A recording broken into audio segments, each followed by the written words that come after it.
تعليق قوي جدا من وائل جمعة وعقلاني، وبيتكلم بشكل عام على سحب اللقب بطولة أفريقيا من السنغال ومنحها بقرار من الاتحاد الأفريقي بسبب انسحاب السنغال، منح اللقب للمغرب واعتبار السنغال مهزوم في النهائي 3-0.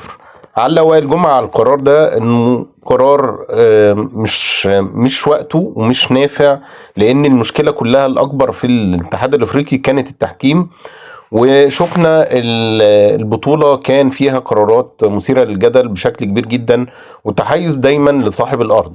فكان بيتكلم ان كل صاحب ارض بيتم مجاملته، وبيتكلم بشكل عام وما خصش المغرب. هو بيتكلم بشكل عام ان التحكيم ازمه افريقيا عموما ولازم نشوف لها حل.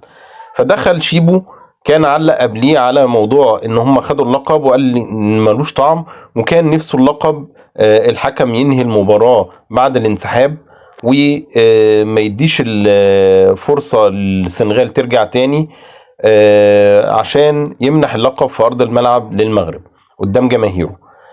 كلام متناقض من شيبو، وبصراحة عندهم ضغينة ضد المصريين بتبان في المواقف اللي فيها تباين، اللي هي يا معاك يا ضدك.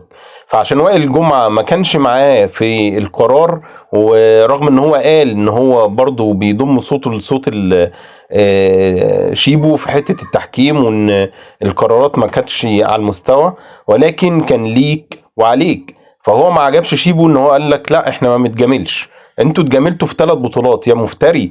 3 بطولات 2006 و2008 و2010. يعني فعلا انا بحس ان هو يعني زي الزملكاويه بالظبط. 3 بطولات. طب يعني انا هتجامل في بطوله، لكن 3 بطولات ورا بعض مش ممكن. حتى سكت وائل جمعه على بطوله 2006 على اعتبار ان دي كانت في ملعبنا. طب اللي بره ملعبنا هنتجامل ليه؟ يعني احنا كسبنا بطولتين بعد كده 2008 و2010 بره ملعبنا. فين بقى المجامله؟ ده العالم كله اشاد بالمنتخب المصري، وكان ليه شكل كبير جدا، وكان يستحق يوصل لكاس العالم، بس للاسف يعني ما حصلش نصيب. فالمغاربه عندهم شويه حقد ضد المنتخب المصري، بتبان في المواقف دي.